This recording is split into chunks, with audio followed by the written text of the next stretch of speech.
So the night starts off with Tony backstage. He says since they don't want to wait, meaning everybody that pretty much attacked him last week, I don't either, and then attacks Tavion backstage and then tells him let's go and everything. Then backstage, Tony he approaches the GM Rob Stone for attack. Not really about attacking him, but he demands a match with him, and Rob reluctantly agrees and books the match.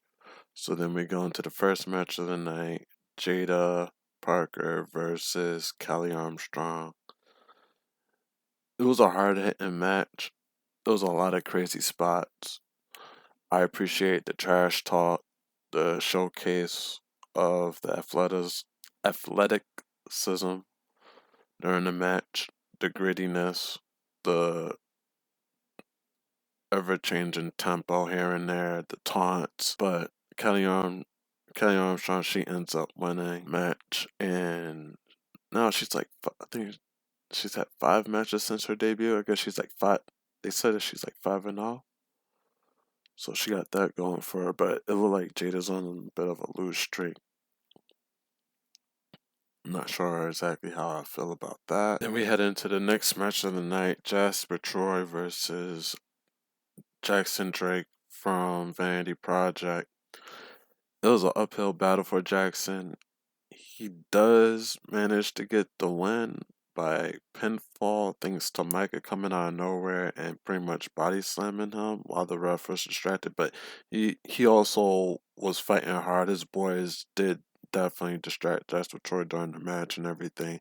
And there was a lot of crazy spots. It wasn't like a squash match. Like, he was fighting, he was struggling. It was an overall good showcase of grit for Jackson Drake on Jackson Drake's side of things.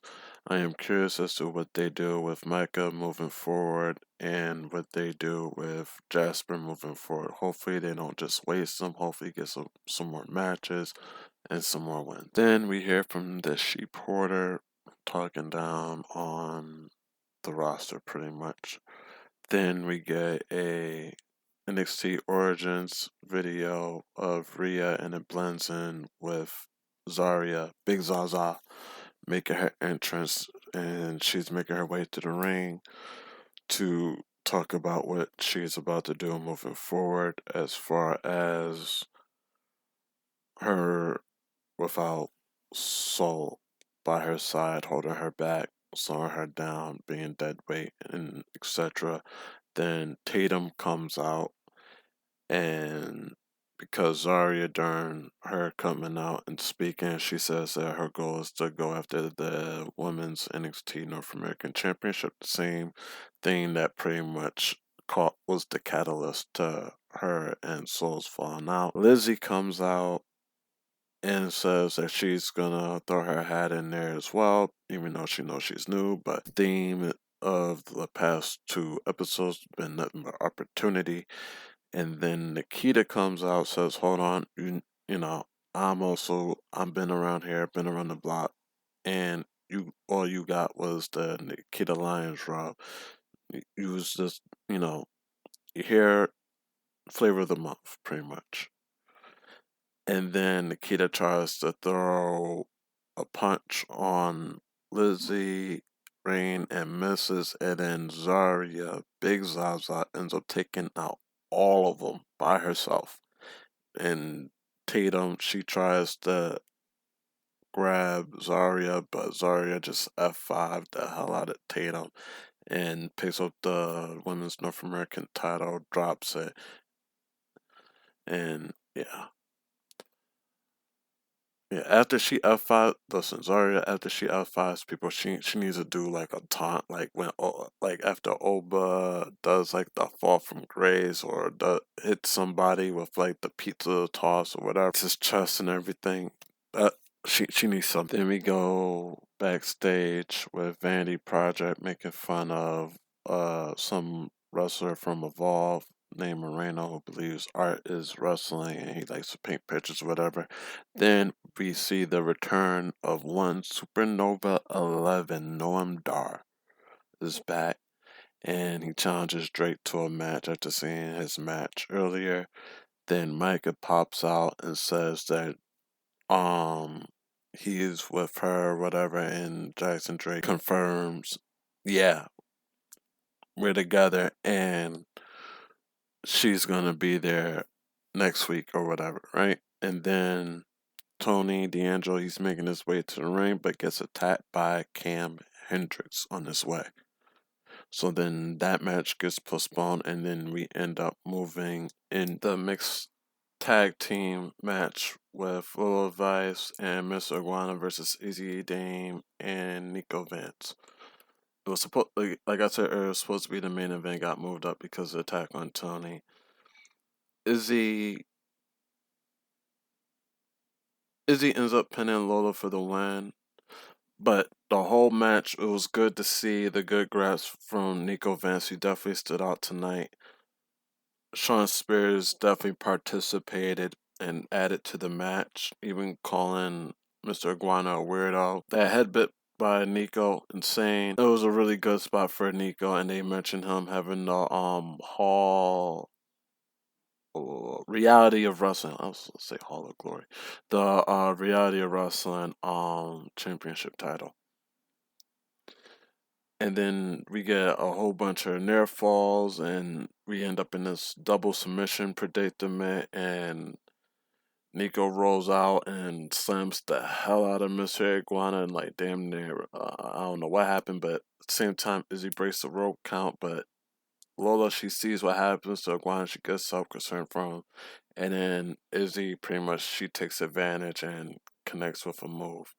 And that's how she ultimately gets the pin and win the match. Honestly, an insane sequence to end the match, to say the least.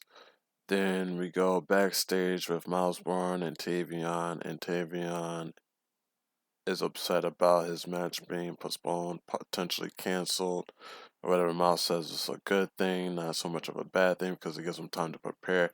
But Tavion says, nah, I'm ready now. That's all we ever been about. Stay ready, you never gotta be ready. Then Rob Stone pops up on him and tells him, look, Tony's down to have the match, or you're down to have the match tonight. And he was like, yes. All right, good. It's the main event of the night. Then Rob goes to see Zarya, Big Zaza. He talks to her, and she's upset about Lizzie and Nikita coming in and interrupting her opportunity for a title shot. Rob says, good, because that's what I came to talk to you about. You're going to be in a tag match. It's going to be her and Nikita going against Lizzie and Tatum in a tag match. Big Zaza says, look in my eyes, Rob. That tag shit is done. And Rob's like, look, you're either going to do the tag match or you're not going to get your title shot. Funny because we're about to go to a tag match, but before we get there, we cut to Jada Parker crashing out in the women's locker room. Natty, she walks up and she said, I guess what I heard is true. Jada Parker's gone soft. She walks off, and then we go into the tag match of Hank and Tank going against Osiris and Jake Cutler of the State of Dark. So there was a point in the match where there was an argument between Dion and Sugars. Dion tries to use a steel chair to help secure the win for Osiris and Cutler that were wrestling in a tag match. For whatever reason, Sugar stopped them. Dion is upset, and he's like, it's like every week with you, want try to make the play, and he's stepping in and stopping him. Hank and Tank looked real good during this match. It was like a good return to form for them, because they've been looking a little shaky, but they still lost tonight. Cutler pinned Hank for the win, but it was a hard fought teamwork, blow for blow match. Like it was a very 50-50 tie match. Like Hank and Tank could have won this tag match, just as well as Osiris and Cutler. So we go backstage. Lola walked past Kalani. Kalani says something slick out her mouth to Lola about her getting pinned by Izzy Dane earlier that night. Then Kendall, she comes out and she says that Kalani shouldn't be focusing on Lola. She should be focusing on her because of what she did to Ren Sinclair last week. She's going to run her fade. That Kalani tells her she already got her priorities in check. But then Lola says, you better handle your business. So real quick before we get into the main event, the guy that came from Japan, Evil, now goes by Naraku, and he should be debuting next week. I want to see them put him in a match against the sheep herder, the beauty pageant sheep herder guy that was talking down on the roster. I want to see them in a match. Bucket Rob. So then we head into the main event for the night. Tavion versus Tony D'Angelo in a non-title match. It was a great showing for Tavion for his moveset. Very unique moveset. Watching the match, he definitely greatly improved since his first and last match on TV that I saw. He looked smoother and way more aggressive than before. Allegedly, Cam Hendricks was kicked out of the building after he attacked Tony, but he ends up popping his way in during the match. Tavion tries to take care of him, but Miles Hendricks for him. But then as soon as that's settled, Tavion, he turns around, Tony capitalizes, choke slams him to get the win. Tony pins Tavion from him. It was a lot of near falls during this match. It wasn't no squash match or nothing like that. Them boys fought. You know what I'm saying? He could have got a couple Tavion got a couple near falls in there. But again, it was a non-title match, so it could have went either way. And then after the match, Tony tries to show respect to Tavion, and he gets attacked by Mason Rook, formerly known as Will Cruz. He's big, he's bad, he'll body slam your dad. Comment, like, subscribe. It helps. I'm on the road to 1,000, trying to hit 1,000 so I can make some money on this channel. Have a blessed day.